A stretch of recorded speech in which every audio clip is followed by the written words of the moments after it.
yung saklay po at saka yung wheelchairs po ang dinagdag po namin at saka yung bakuna para sa mga aso.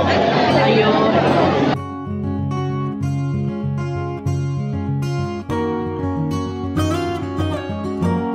This is the 8th medical mission for with St. Gerard Charity Foundation.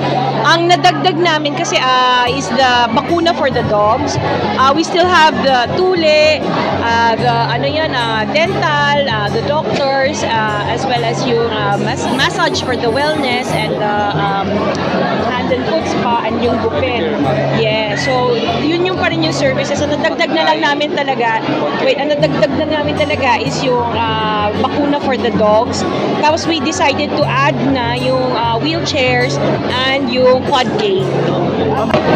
Meron po, bali dalawa po ang dala-dala namin ngayon na barangay patuloy po at mamaya po i-ano po namin magko-contract sign, deed of donation signing po mamaya para po sa mga patrol na iiwanan po namin dito to donate po.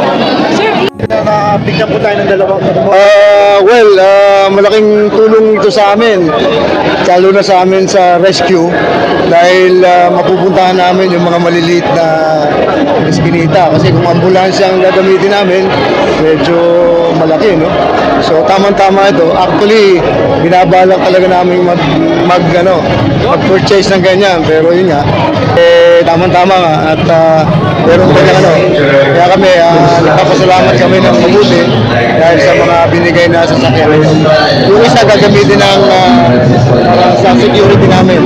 So gagamitin namin yan dito sa so that is siguro kasi Miss Universe Pasig, like Shamsi mentioned, na may mga advocacy sila sa health. So, pwede natin sila isama dito para ma-entertain yung mga tao dito. Thank you for asking. We've always been very, our interest is not just to help women achieve their dreams, but we also want to use our platform for our causes. Kaya malapit din kaming tumutulong sa iba't ibang mga agencies, iba-ibang mga charitable organizations like mga Save the Children, and we hope madadala natin si Miss Universe Philippines Pasig sa susunod na mga medical missions natin.